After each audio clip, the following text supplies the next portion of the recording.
Tell me about the Loper Bright case. Sure. So Loper Bright is the case that overruled the Chevron Doctrine. And the Chevron Doctrine originally required that if there is an agency statute that governs an agency's conduct, the agency gets deference, meaning a thumb on the scale, when it's interpreting what that statute might mean as it's carrying out its duties. Loper Bright determined that that framework was inconsistent with the Administrative Procedures Act, and instead that moving forward, courts should decide all of those statutory interpretation cases as a de novo matter, meaning the agency doesn't get any sort of special head start. For 40 years, federal agencies had unchecked power to interpret laws. But with one ruling Loper Bright, that era is officially over. Here's why this Supreme Court decision could change how government works forever. How much deference did a federal court have to give to an administrative agency under the Chevron Doctrine? Sure. So the court would originally make a step one determination about whether the statute was ambiguous or not. That's in the eye of the beholder sometimes. But if the court determined that the statute was ambiguous in the relevant sense, meaning it didn't resolve the question the agency was facing, it would defer to the agency's view of the meaning so long as the agency's interpretation was well explained and reasonable. What's the relationship, if any, between Loper Bright and West Virginia v. EPA?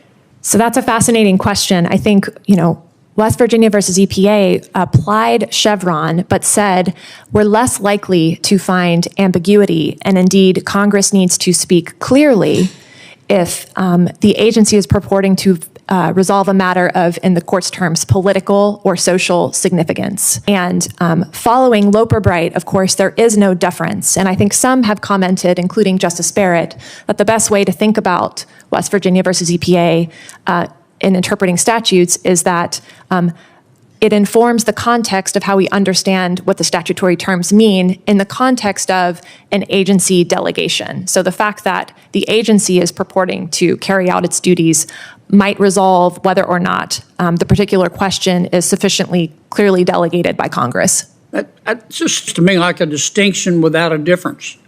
I mean, doesn't Loper Bright wipe out the need for West Virginia v. EPA? Why do we still need a major questions doctrine? So it's certainly true that West Virginia versus EPA, I think, was partially driven by non-delegation doctrine concerns and concerns about deferring to agencies. What's the Public Rights Doctrine? When doing so threatened our separation of powers. After Chevron has been overruled, of course, that might be relevant in a smaller number of cases. But I do think that the major questions doctrine still has vitality in understanding the best meaning of the statute as Loper Bright now requires. So most recently, the Public Rights Doctrine has been applied in the Seventh Amendment context, and the Supreme Court has a decision named Jarkissi, where there's a line of precedent saying that if a matter involves public rights, so the conferral of a public benefit, for example, that might be the type of matter that Congress can vest adjudication of in Article I tribunal or in an administrative agency. What's a public right?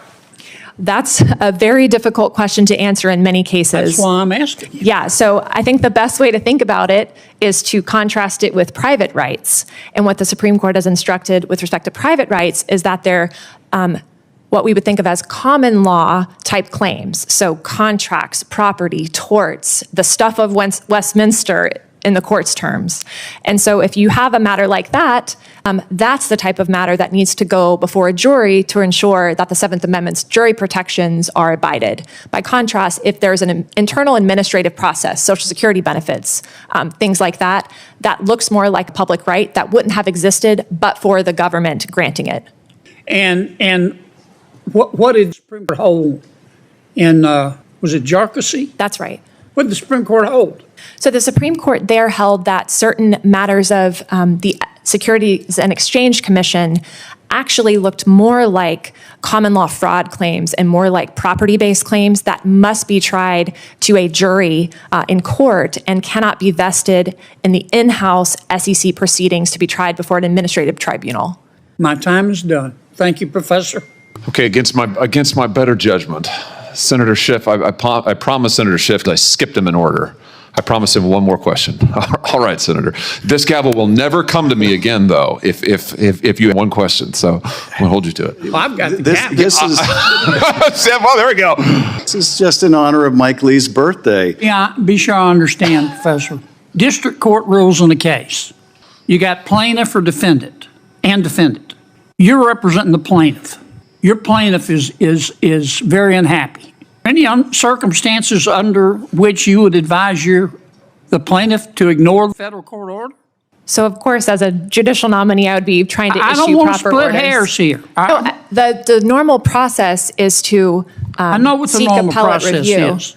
Can you think of any circumstances where you would tell the plaintiff, nope, you don't pay attention to the federal judge? So the problem with answering it that categorically is that there are potentially some very extraordinary situations you could imagine that What? could come before me as a Like judge. what? In a landmark decision, the Supreme Court has overturned the Chevron Doctrine, a legal principle that had given federal agencies like the EPA or FDA enormous power to interpret vague laws passed by Congress.